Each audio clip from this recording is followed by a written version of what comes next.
नमस्कार, आप सभी का स्वागत है ललित अपराध लाइव न्यूज चैनल में। मैं राधा देवी ले चलती कुछ खास खबरों की ओर।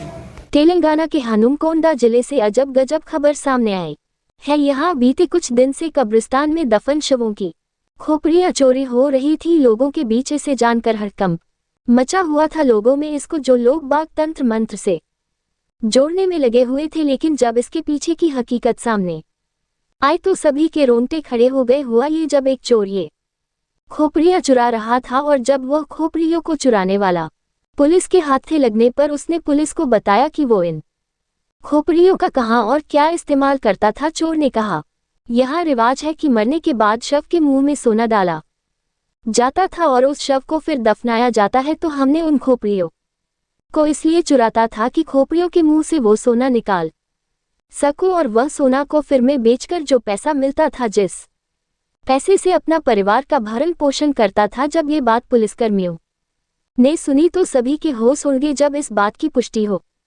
गई कि चोर सोने के लिए खोपड़ियां चुराता था तो उसे डांट फटकार समझा बुझाकर पुनः दोबारा से यह गलती नहीं करने की हिदायत देकर द्वारा ऐसा न करने की शर्त पर छोड़ दिया गया। ये मामला भीमाराम कब्रिस्तान का है। यहाँ कुछ समय से लोगों ने गौर किया कि कब्रिस्तान की मिट्टी उखड़ी होती थी। तब गौर के बाद में पाया कि कब्र के अंदर से शव की खोपड़ियां गायब हो रही है। लोगों में ये सोचकर भय बैठ गया कि कहीं कोई तंत्र मंत्र के लिए इन खोपड़ियों को तो नहीं चुरा रहा। चोरी भी रात के समय ही हो रही थी। लोगों ने फिर प्लान बनाया कि कौन ऐसा कर रहा है, उसे रंगे हाथों पकड़ेंगे। कुछ स्थानीय लोग फिर अमावस्या की रात कब्रिस्तान में छुप गए। तभी एक आहट हुई, देखा कि एक शख्स कब्रिस्तान में चोरी छिपे आ रहा है। जैसे ही शख्स ने कब्र खोदना शुरू किया तो लोगों ने उसे पकड़ लिया और चोर की खूब पिटाई की। फिर उसे पुलिस के हवाले कर दिया। इसके बाद पुलिस को चोर ने सारा सच बताया